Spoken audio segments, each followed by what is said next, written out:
Hey guys and fellow whiskey lovers. I'm Leon from Malt, aka Whiskey Roads. This is my English speaking YouTube channel about whiskey, and today I want to talk about French whiskies with you. French whiskies, you ask? Is that a thing? Oh yes, it is.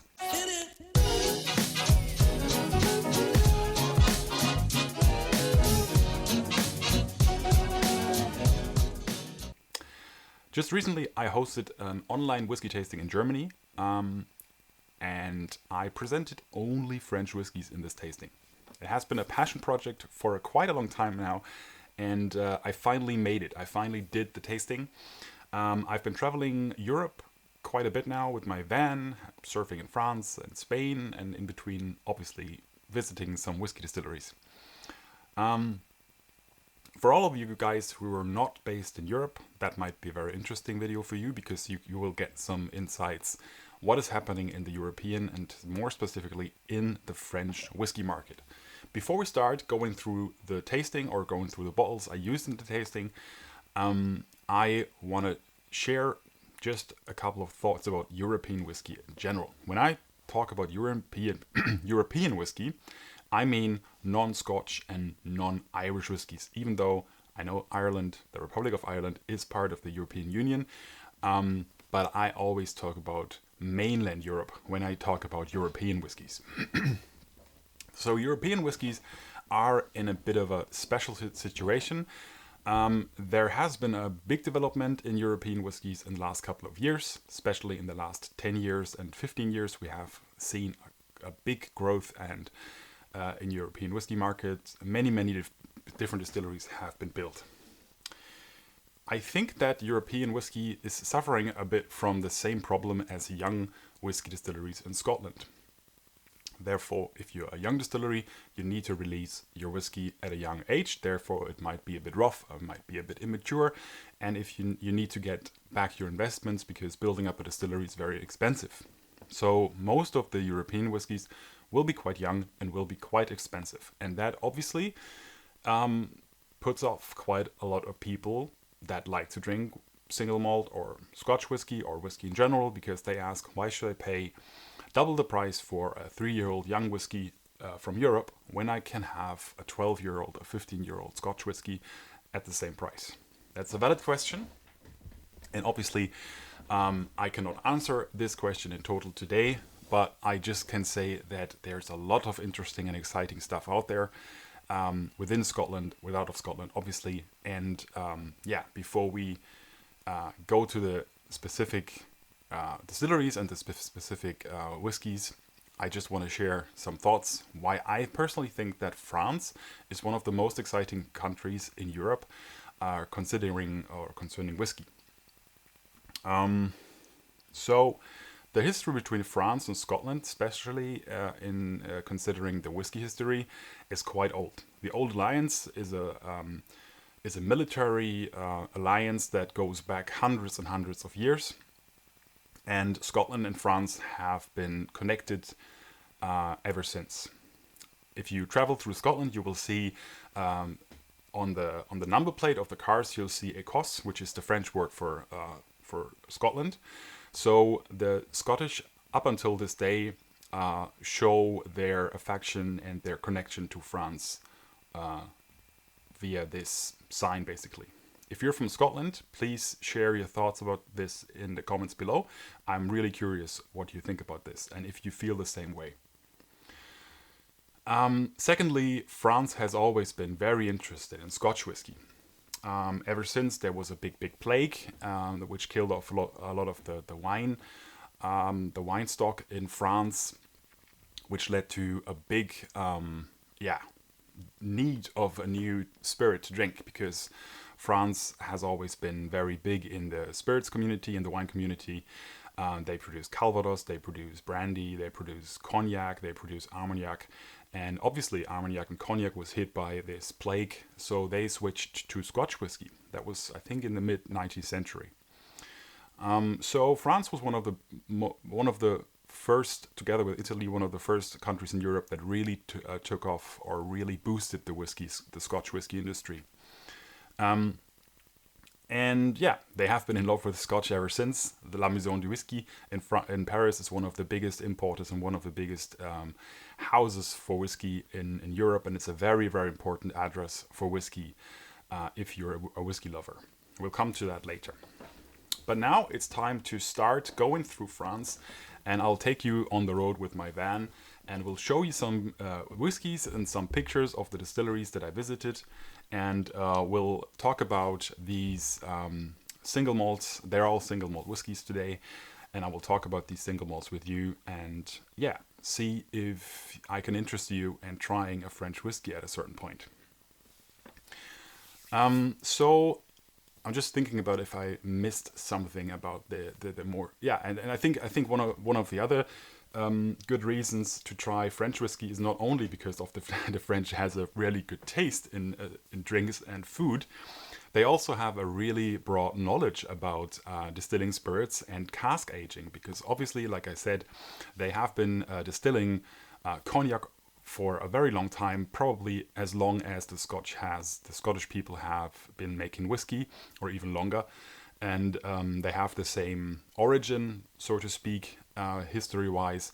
They are quite knowledgeable about distilling and about cask aging. They use cask aging in Calvados, they use cask aging in cognac and in Armagnac, so they are quite used to spirits which are matured in casks.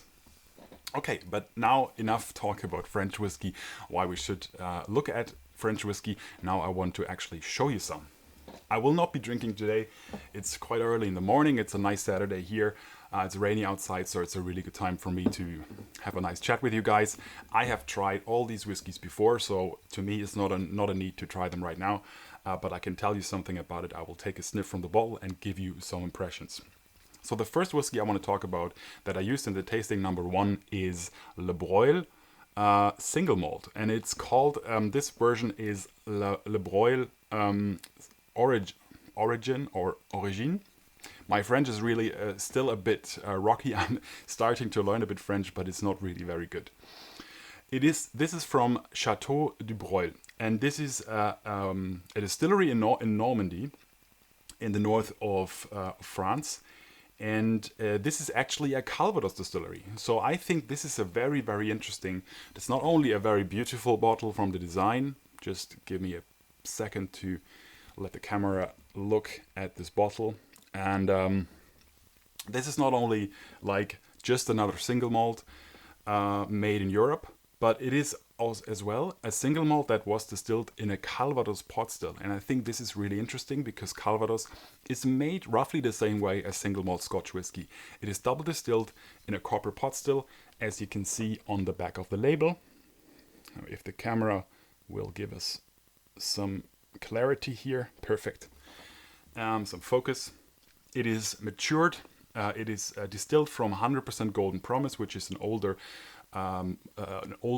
barley version, an older barley variety, and it is matured in American oak French casks.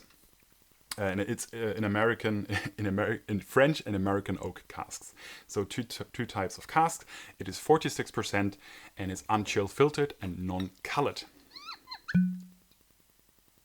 On the nose and on the taste, this whiskey was very light, and in the tasting, most people described it as quite fruity.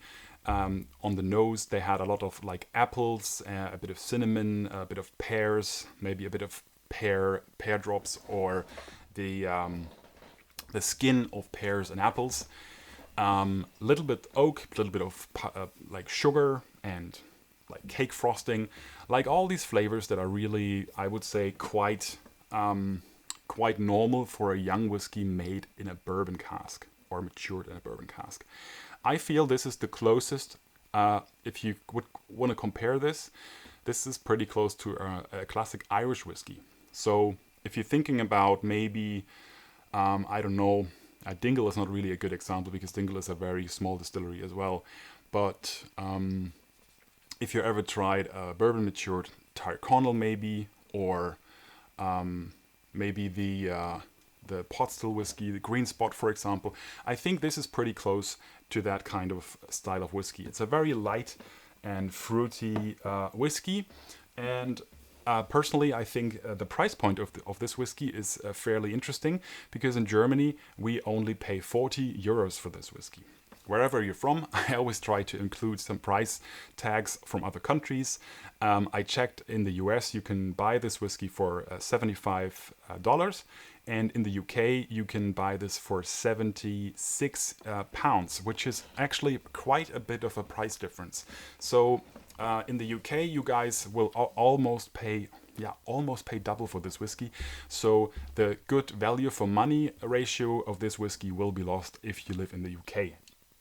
But I still think it is a very interesting distillery, because they have this USP of distilling in a Calvados still, and it's quite widely available. I'm quite impressed that they already, as a very young distillery, are able to export this whiskey all over the world, and that you are able to find this whiskey in America and in the UK. I'm just quickly checking on my files here. They started whiskey in 2014. The distillery itself is from 1952, but they only have been distilling whiskey since 2015, which is quite young. So it's a very young whiskey. It's probably 3 years old. Like in the European whiskey market, it has to be 3 years old if you want to call it whiskey. So for a young whiskey, I think it's a very good pick if you want to try a French whiskey from Normandy, for example. Okay, heading on. Let's do the next one. I will show you guys some pictures. I will include some pictures from the Château du Breuil, from the Calvados distillery, and from their visitor center. Next up, we go to Brittany, and I think Brittany is one of the most interesting regions of France concerning whiskey right now. There's 2 distilleries in Brittany that I used in this tasting, and the first one is Glenamore. This is their whiskey. I'm just trying to find a full bottle. I have a second bottle here, so I can give you a nicer look. I can give you a nicer look of the bottle. I'm just opening up one of the cartons here to give you a really nice look on one of their bottles. Sorry about the fuss. Here we go. So this is the full bottle of a Glenamore single malt. It's a bourbon cask matured single malt as well, 46%, unchill filtered and non-colored. Very nice indeed to have all these stats on our single malt here. This is a very curious distillery, and we will obviously cannot go way too deep into all the specific distilleries today. Maybe I'll do single videos about these whiskies or these distilleries at a certain point of day. What I think is really interesting is that this distillery has been going on for quite a while. They started in 1999, which is very, very old considering a European whiskey distillery. The former owner, Jean Donnet, he actually wanted to build a distillery on Islay. So this is like, for all the Islay whiskey fans, for all the Scotch whiskey fans out there, really interesting information. So they wanted to build the Gardbragg distillery, and if you, I will put a link in the description below to an article written by Dave Broom, the great Dave Broom, one of my favorite whiskey writers. For ScotchWhiskey.com, he wrote a couple of articles explaining the whole story behind this distillery that has not been built, and instead Ardnahoe was built by, I think it was Hunter and Lang. No, Douglas Lang. Man, I always confuse those guys. Anyways, it was an independent bottler that they planned to do this distillery with Jean Donnet together, and they broke up, sort of, so to speak, and built Ardnahoe instead. So Glenamore has been on my mind for quite some time, and I'm really happy that I could visit the distillery in like 2 years ago and bought this whiskey. I paid 65 euros for this whiskey, and it's not really wide available. It's very hard to find this outside of France. I checked with some online shops in America, and I could not find this whiskey in America. I could find some bottlings of Glenamore in the UK, but they had a really intense price tag, some of them up to £90. But some of them actually were single cask and cask strength versions. This is a distillery that uses direct fire stills and warm tub condensers. Therefore, the spirit is very, very meaty and very intense. So if you taste or if you smell this, this is like very intensely fruity, very apple driven, and very like a bit meaty. Almost like, I would say, like a Mortlach. Like a Mortlach distilled, like a Mortlach matured in a bourbon cask, or maybe something in the direction of an old Pulteney. Like you get some on the tongue, you will get some apple flavors, you will get some parmesan, some cheese flavors, which might be a bit off-putting for some people, but I personally think it's not an off-note. I think it's like the distillery character. It's a part of this very heavy and meaty spirit. And yeah, some whiskies from Scotland tend to have the same kind of character if they have been using the condensing method of warm top condensers. So it's quite a full-bodied and intense and spicy single malt. It's matured right by the sea, so you might get some salty maritime flavors in here as well. Secondly, we will go to one of my favorite distilleries outside of Scotland, and that is Waregem Distillery. I did an interview with the distillery manager, David Rosier. I'm really, really flattered that I had the possibility to do that. I will give you a link to the interview so you can check it out and support these kind of these kind of videos that are very, very a lot of fun to do. And the Armorique is their single malt. I'm just checking. We had I put in the tasting a 16-year-old single cask matured in a sherry cask. Obviously, this is a whiskey you will not find regularly on online shops. This was a whiskey that I paid 100 and I was quite. Oh, actually, I jumped the gun on one bottling, but we can come to that later. Not a problem. That was roughly, I think, 160 euros. For a 16-year-old whiskey from Europe, that is quite a price tag. But like I said, it's very unusual to find an older whiskey in Europe. So 16 years is quite an old age for a single malt whiskey in Europe. I paid 178 euros for this. So this is quite a bit of a price tag. But if you want to try Armorique single malt, I would recommend to try the double maturation. This is also 46% uncolored, unchill filtered, and it is matured in ex-bourbon casks, sherry casks, and Breton oak casks. So I think, this is just matured in Breton oak casks, sherry casks. So we have like a combination of two different types of casks here, and Armorique also will have some sort of spicy, appley, salty kind of flavor or distillery character, and then we'll get some flavors from the cask, obviously. They also have age statements nowadays, which is quite unusual. This is a 10-year-old Armorique, and we also have a 50-year-old. Oops, sorry about the clattering. I have a lot of bottles sitting on my desk here. So, Armorique is, again, one of the oldest, probably the oldest distillery in France and maybe even in Europe. They started in the 1900 as a distillery of liqueur, and they do whiskey since 1993. So they are by far one of the oldest European whiskey distilleries. They also do a peated version, which is called Genelaise. I try to hold this bottle here in the camera and the light. This is a single cask version, but they also have a standard version of this. This is a peaty version of the distillery. And they also do a classic double distillation in pot stills, just as the Scottish brothers and sisters are doing.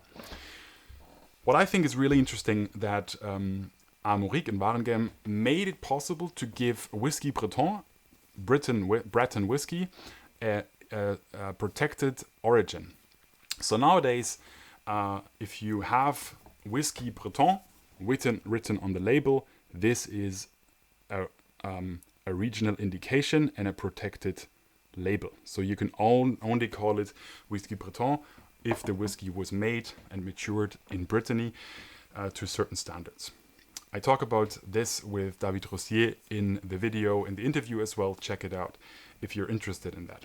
And I think this is really curious. This is a very interesting fact because only Irish whiskey and Scotch whiskey has these indications as well. Not only, but these were the most important, obviously. These are the most important. He said that Alsace whiskey in France as well has this geographical indication.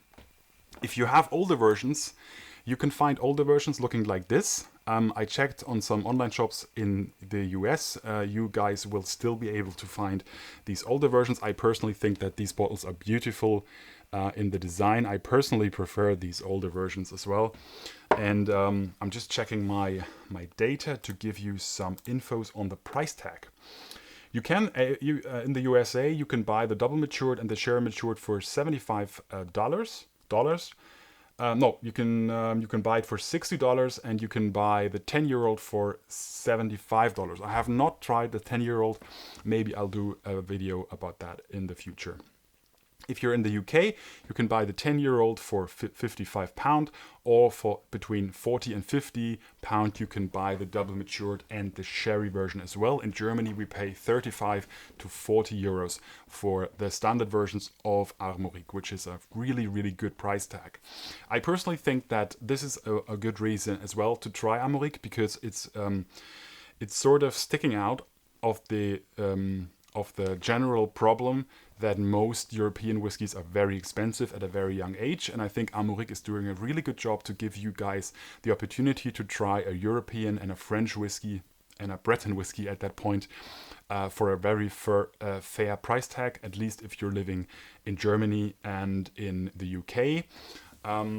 As I don't really know how the price standard is running in the USA right now, but I feel that that is the $75 seems to be in the lower or mid-range price class. So I think it's worth your time if you want to try an exotic whiskey from Europe or from Brittany. In that case, give it a try.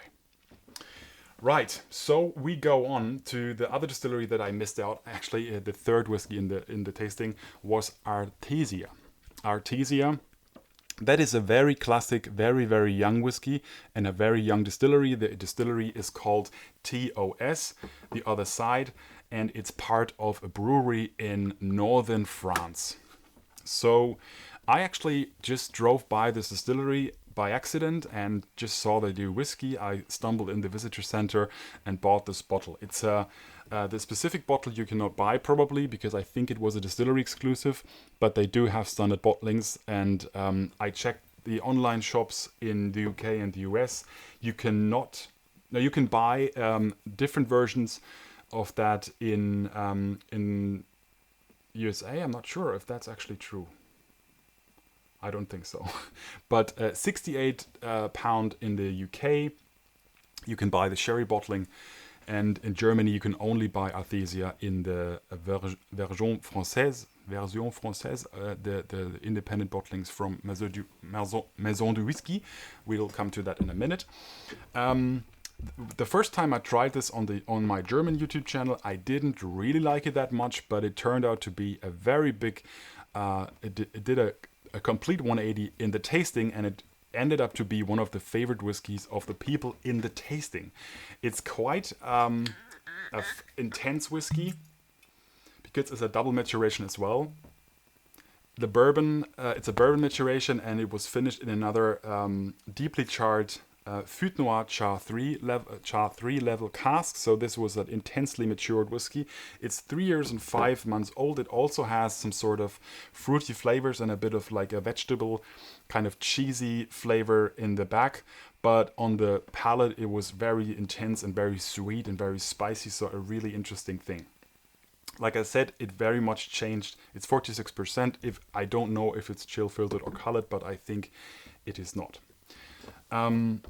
yeah, that was a bit of a like a unicorn whiskey. So it's really it was pretty hard to find. They're quite a young distillery as well. They only started doing whiskeys a couple of years ago. I'm just checking my data to give you a specific number when they started doing whiskey. They started doing whiskey in 2017, so that took quite a while. Obviously, they only have very young whiskey by now. So this is a distillery that is more It's more interesting to visit those guys if you like beer, because they also do a lot of beer and different things here. That's quite interesting. The last distillery I want to talk about, or the last distillery I want to talk about, is Domaine de Haute Glace. I'm really sorry about my French. This is not the original bottling. This is an independent bottling from Maison du Whisky. So Maison du Whisky, in this case, is not only a wholesaler, it's also an independent bottler, and they want to give you different tastes of France. So under this label, they will bottle different distilleries, different whiskey distilleries from France. Really interesting. And we had a single cask here, matured in a wine cask, in a Saint-Joseph wine cask distillation, 2016, and bottled 2020. So it's roughly about 4 or 3 years old. And this was quite an expensive thing. I paid 120 euros for this. You can still buy it for 153 pound in the UK, and I don't think you can buy this in the US. This is a complete farm distillery. They do a lot of experimentations. They work with wild yeasts from the Alps. It is based in the southeast of France, in the Alps, and they do all the stuff by themselves. They collect organic barley from different farms around the distillery, and they are quite an ecological distillery, quite an eco-friendly distillery. So they use a wood chip burner with sustainable wood chip burners to have renewable energies. So they have a very heavy focus on the idea of a sustainable and eco-friendly organic distillery. So this is basically a bit like Nick Nean or Ardnamurchan Merkin or Kilchoman maybe in Scotland. And I think this was really interesting to include this in the tasting. From the taste-wise, this was like the most freaky whiskey. Personally, I did not really like this whiskey on the nose, because it's quite herbal and quite like vegetable-like, a bit like it goes in the direction of Scandinavian whiskies, if you know some of these guys. A bit like, sorry guys, I had to restart the video because the camera stopped filming. Taste-wise, we had this was a very interesting whiskey. It was very herbal, very driven by spices and herbs and vegetables. And this was, even though it was not my favorite whiskey taste-wise, I think there was a lot of stuff going on. It was very cereal and like grainy. There was a lot of interesting flavors here, and we played around a lot with water and thyme.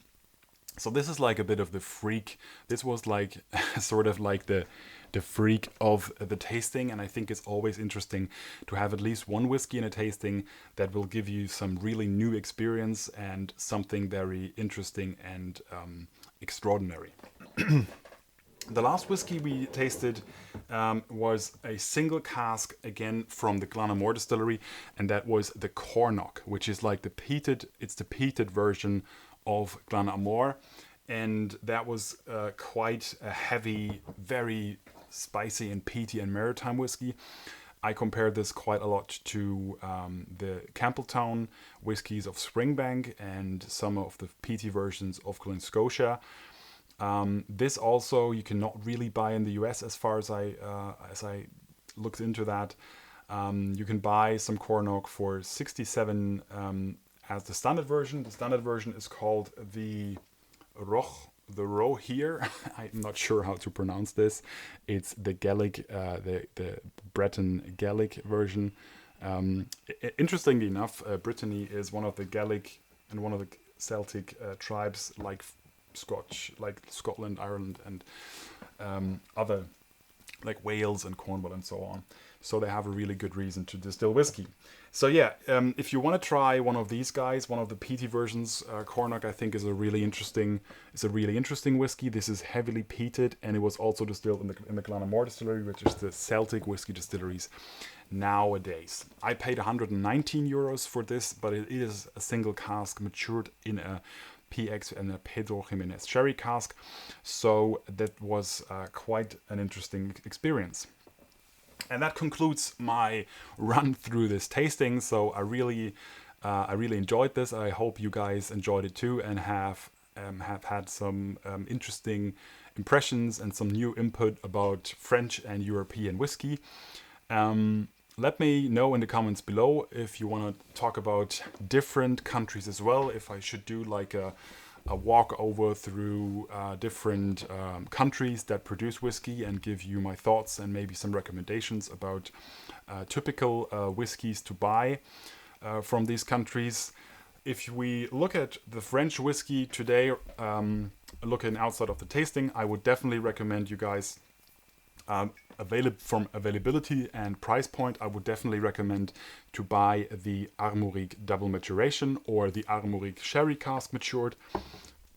If you want to have like a bit of a heavier and spicier whiskey, if you want to have a bit of a lighter, fruitier whiskey, maybe you want to check out Le Breuil Origine or the Le Breuil Sherry Cask Matured. I have not tried this whiskey yet, but I'm really curious to try it anytime soon.